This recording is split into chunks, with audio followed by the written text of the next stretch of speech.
Real talk mga guys.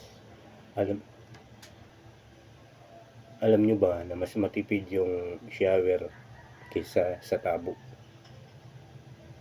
Ang tabo, pag binuhos mo sa katawan mo, 50% ng tubig 50% ng tubig hindi napupunta sa katawan mo. Ibig sabihin, hindi nababasa lahat ng katawan mo mga guys. Samantalang ng shower, na buong katawan mo nababasa mga guys. Umikot-ikot ka lang, basa ka na, diba? Kasi nakasabit naman yun mga guys. Nakasabit yun, pwede may hawakan yun. Ang kinaibahan, mas matipid yung shower kaysa sa tabo. Ang shower, halos isang balde lang,